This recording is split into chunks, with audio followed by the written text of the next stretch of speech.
Welcome back, everybody. You got Will and Iman here from the Block Runner, and today we're going to be talking about basic attention token. This is one that I've been telling Iman about for at least 2 years, something crazy like that. Good old Iman's been sleeping on it. Have I, dude? I don't know. Have you? Yeah, I think I have. I knew about it. I was aware of its existence and like Well, it's sleeping on it in the sense that underplaying its potential value, I guess.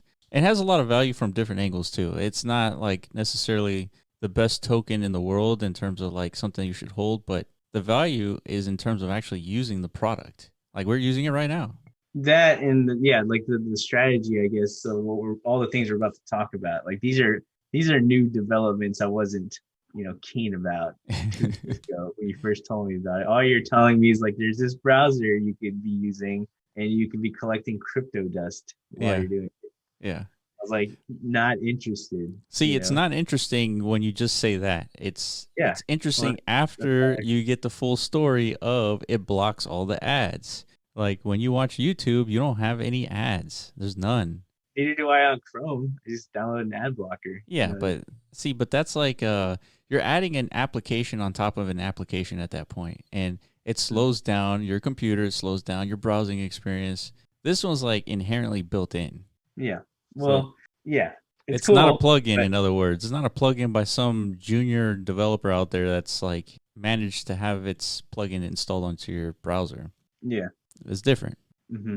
But anyway, before we get started, let's take a look at Bitcoin. It has broken out and then it fell, and now there's like a little bit of a rally, the smallest of all rallies here. But let's see what happens. I think it's still going on its way to like to $1 million in the next decade. So this is nothing in comparison. True. Really, nothing to be witnessed unless this thing just completely like breaks down and we have a whole new narrative to talk about. Like, oh shit, like did we just was that a fake out breakout and like the market just, short term topped? Are we going for another 8 month bearish period before we regain some momentum? Like, Yeah. but right now we don't know, not enough data, right? Like, so we just wait and see Yeah. what happens. All right. So now let's take a look at BAT. All right. So we have roughly a total of 1.5 billion tokens practically in circulation, right? Plus or minus 10 million tokens. Mm-hmm. And it has reached a market cap of 1.4 billion. For the longest time, it had a market cap of like 30 million or something ridiculously small. Mm-hmm. And if we look at the chart here, like from the max view, it's really been hovering around 20 cents on average, right? We've had a couple of peaks, but now it's near all-time high, but basically. And if it breaks through, I mean, it could just explode, just like we saw with Decentraland with Mana. It's true. So there's not saying this is a good buy opportunity, just saying like this project has some legs. And at 1.4 billion, it seems like it's really high, but we'll talk about why we think it could go higher. All right, so let's take a look at some recent announcements that Brave has made. And the first one is the Roadmap 2.0. So one of the shocking numbers that we see here is that Brave has grown over to 25 million monthly active users with 8 million daily active users. That's a ton of people. Yeah, you don't see numbers like that too often in the crypto space. You got protocols, the DeFi protocols in the top 20 right now with, 6, 7, $8 billion market caps with three, four, 500 daily active users. You know what I mean? Just to give you some perspective. Yeah, I mean, you showed one of the applications that kind of aggregate data, and there's like 100 users here on the daily, 200 there, and that's about like max. Yeah, I'll have to dig that up again so you guys listening can also kind of take a gander. Because I think it's a factual reality a lot of the people in the industry aren't even like either they're aware of or they're largely just ignoring, because obviously it paints the wrong picture, right? If you're trying, if the goal is to like maintain momentum, the last thing you want out there is like this information of like, oh, we have billion-dollar entities with only a couple hundred users. Like, what? Like, Yeah, how does that add up? So, yeah, but yeah, we'll bring that up for sure. But yeah, Brave is definitely an exception where they're actually building. a legitimate user base. You know what I mean? And so, what do you do when you have 25 million monthly active users, iMan? I have no idea, dude. Freaking party out, I guess. Like, what are you supposed to do with all those people, man? What you do is you add services on top of that that they use and they pay for. That's what you do. Oh, so you milk them. Yeah, you milk them. You milk the fuck out of them. That's true, man. Like, what do they do to all you freaking Apple fanboys? Yeah, that's why they call it the walled garden, right? You're entrapped in this space, but it's a beautiful space, so you don't feel trapped. You're fooled into to being trapped. Yeah. So they milk you, but they do it in a way to where you enjoy That's the right, milk being process. milky. Like you're a happy cow, basically. Yeah. So the next thing that they're coming out with is a DEX aggregator right on your browser. So it says Brave will bring DeFi to everyone through a new decentralized exchange aggregator to enable token swaps with distinct advantages and added value for Brave users. So discounts when utilizing BAT for paying transaction fees and discounts for users that hold BAT balances in their wallet. And multi-chain support with many assets and blockchains, dude. Like that's huge. So the reason why a lot of projects are talking about multi-chain support is because there's projects like Ferrum and Fusion and all these other projects that are making it easy for cross-chain assets to be interoperable. So all of a sudden, this technology is being developed and now is being used by other projects that have very little to do with the whole cross-chain asset, ecosystem. Yeah. But now they're trying to create a good experience for cryptocurrencies, and it's smart. I mean, when you have 25 million users using your browser, that's what you do. Yeah, and 25. So if you have 25 million people using this browser, that also means you have 25 million people with this wallet, right? Yeah. This basic attention wallet. Can you pull it up Yeah. just to see what it looks like? Yeah, I got it right here. So this is it. Yeah, before I show you that, let me go back to. So the way you pull it up is you click on this little triangle and it shows you your in-browser wallet, and it shows that I've amassed 39 BAT, and I've been using Basic Attention or Brave for at least 2 years, if not longer, and I've collected around 1,000 BAT just by clicking on ads and seeing everything. So right now, I mean, it's basically worth $1,000, so that's not a bad gig. Just by using the internet as you normally would, now you're just getting paid. So that's interesting. So it's 25 million people with this, but so what they're proposing here as part of their new roadmap rollout is a whole new interface with this wallet, right? Where now you as a wallet user are going to have access to these like DeFi tools. Services, yeah, right? I'm pretty sure that through this interface, I can just swap my BAT for ETH or whatever token, or any cool. Cross-chain asset too. Yeah, it's such a big deal just because of that 25 million user base. Anybody could do this, right? But not everybody can tap into 25 million users. Exactly. That is a monster deal. Yeah, exactly. Probably the only other competitor in the space who has that kind of user activity is MetaMask. So Brave is definitely going to be like neck and neck, like with the MetaMask, competition. Yeah. Which is good, man. We always need competition.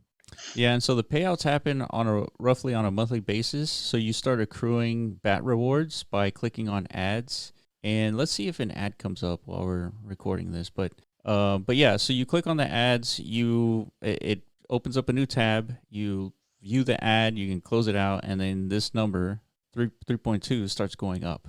And then every month it's paid out, and then you can set how many ads that you want to receive. Here's a 7-day history. But you can set how many ads you want to see basically on the daily here. So ad settings, 5 ads per hour. You can change that from 1 to 5. And you can completely turn this off. You can just take advantage of Brave blocking ads for you without getting ads where they pay you. So it's completely customizable. Interesting.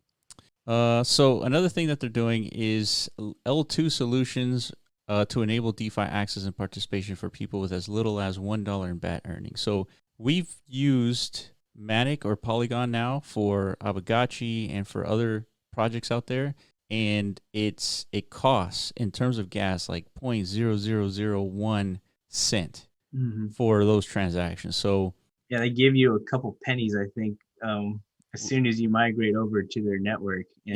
And that helps you for hundreds of transactions there. a Yeah. couple of So pennies. yep, it costs them really nothing, virtually nothing, and Yeah, it that's gives their you that's their like customer acquisition cost is a yeah, penny. exactly, maybe two, but Yeah. again, yeah, it doesn't cost them a thing. It's it makes the user experience more enjoyable to where I don't have to go through the process of like swapping my assets to just to start using the protocol. So Yeah. it's nice, dude. Yeah. Good plan.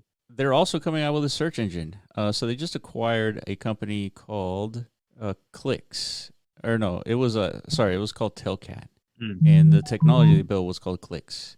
And so now imagine Brave with a privacy focused search engine. So right now when you use Google, Google starts collecting that data from you. And with that data, they start servicing ads to your Gmail, to anything Google that is based on your search history. And so what Brave is trying to do is to provide you that same service, but without collecting that information from you. So they focus on the search being private, user first, having choices based on, if you enable ads on your search engine from Brave, I mean, you're going to get paid for it, right? Being transparent, will not use secret methods or algorithms to manipulate the ads, to ensure diversity, prevent algorithm biases and outright censorship. And it's open, so we do not believe in walled gardens, and as such, we will offer Brave Search to power other search engines. And then the most significant thing here is that we expect to even see greater demand in Brave in 2021 and more user demand, real privacy. They went from 11 million monthly active users to 25 million. So their growth is extremely fast. And I can see why this is a very useful product, just even without the token itself. Yeah. And most Yeah. importantly, beyond the 25 million, as impressive as that is, they have 1 million verified publishers.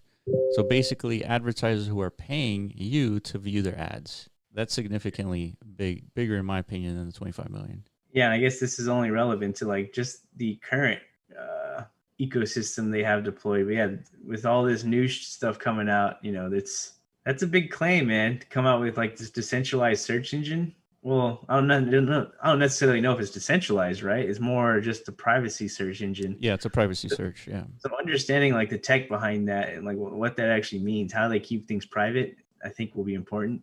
Yeah, and with the privacy focused search engine, they're basically changing the business model for internet services. Now the business model isn't servicing a bunch of ads that may not apply to you. It's more about keeping your privacy and figuring out a way to monetize you as a business without compromising your privacy. Mm. Right. So they're having to rethink business models, which is a big deal when you're considering like, as like a criteria for investment. When things start changing business models like Netflix did to Blockbuster, Mm-hmm. that's when you need to start paying attention as to what they're doing. Yeah, that's a good point, man. Because Google could not, it's a low chance, but if Google doesn't like adopt crypto, say for example, and Brave like just runs away with this, Google could be the next Blockbuster. Mm. I mean, there's definitely enough sentiment to support that. There's been a whole like awakening in like the political space of like now people are becoming more and more aware of the value of their data Yeah. and their privacy. So over time, I guess that narrative is if it continues to grow and then like, the platforms like Brave become more and more popular and like, used, it sounds like they're already on the verge of hitting like that critical mass, dude. 25 million is, I keep thinking about that number. That's huge. I've never heard that number in the crypto space yet. Yeah. So this thing has that potential. Like, it has that potential to be that like 20 years from now, whenever we're all looking back to today, like just like we look back 20 years at the .com boom, there was thousands of companies back then, right? Tons of speculation, just like we're seeing today. But pretty much all of the tech innovations like consolidated in like 10 companies, pretty much, Yeah. right? There's about 10 tech giants that run everything, run the whole .com show. That I think has that kind of potential. Like 20 years from now, there'll probably be 10 decentralized protocols that Yeah. run the whole show. You know Yeah. what I mean? Yeah, for sure. That it looks like they're in the beginning phases of like making these kind of moves to like just solidify themselves as like this. We're the Brave network, dude. The Bat. Wait, is it Bat or Brave? What The is Bat. Brave? Basic attention token is the Brave browser. Okay, so Brave is just one of the products of the Bat organization, That's right. basically. Yeah. So yeah, man, it's interesting, man, to see these moves they're making. Like this is no joke. Yeah, if it's hard to predict, what the market cap can be, just because it doesn't really have a competitor, right? This is the only project doing this, having a browser and then having a token issuing, payments based on ads viewed. Hmm. I don't know of another project that does this. So if you do know, comment in the section below. Let us know what you think about Brave. Follow us on Twitter at the Block Runner and also at MetaZone.io. And yeah, like, comment, subscribe. Let us know what you think, and we'll catch you in the next video. All right, peace out.